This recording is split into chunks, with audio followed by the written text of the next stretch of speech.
காலேஜில் நான் ஃபஸ்ட்டு அவனை பார்க்கும்போது எப்படின்னா ரோட்டில் தான் பார்த்தேன். ஏன்னா நான் காலேஜ் போயிட்டு இருந்தேன். அப்போ இவன் வந்து பஸ்ஸு மேலே டாப்பு, அதாவது இல்லைன்னா அப்போ காலேஜ் படிக்கும்போது எல்லாருமே இந்த பஸ்ஸு டாப்பில் வரதெல்லாம் ஒரு ஒரு கெத்தாக நினச்சி ஒன்று பண்ணுறதில்ல நம்மளாலும் ஒருத்தன். ஆனால் அவனை பார்க்கும்போது தான் தெரியும் அது எவ்வளோ பயப்படுறான்னு. இப்படி ஒருத்தன் வந்து பார்த்து இவன் என்ன பண்ணுறான் இவன் பஸ்ஸு டாப்பில் அப்படின்ற மாதிரி யாரோ கட்டாயப்படுத்தி கூட்டிகிட்டு போன மாதிரியே இருக்கும். ஆனால் அது இவன் தான் பண்ணுறான்.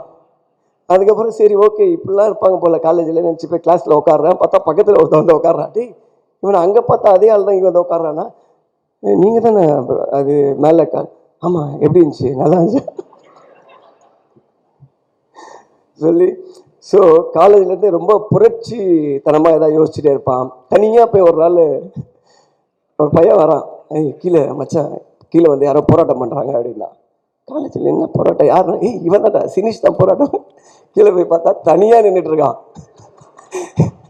தனியாக நின்றுட்டு எதுவோ மொத்தமாக மாற்ற சொல்கிறான். காலேஜ் டைமிங்கை மாற்ற சொல்கிறானா என்ன மாற்ற சொல்கிறான் யாருக்கு தெரியல.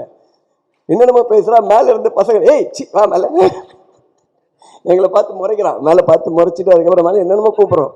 அதுக்கப்புறம் மேலே வந்து திட்டுறான். ஏன்டா ஒருத்தர் இறங்கி யாராவது ஒருத்தர் ஆரம்பிக்கணும்னு ஆரம்பித்தேன், நீங்களாம் வரணும்ல, எங்கே வரணும் இல்லை வாடா உட்காரான்னு சொல்லி அப்போத்துலேருந்தே சொல்லிவிட்டு என்னென்னா நமக்கு என்ன ஒப்பீனியன்னா கன்ஃபார்மாக இது வந்து வேலைக்கு ஆகாது, பெஞ்சை மாற்றிட்டேன், இதுக்கப்புறம் என் பக்கத்தில் உட்காரக்கூடாது சொல்லி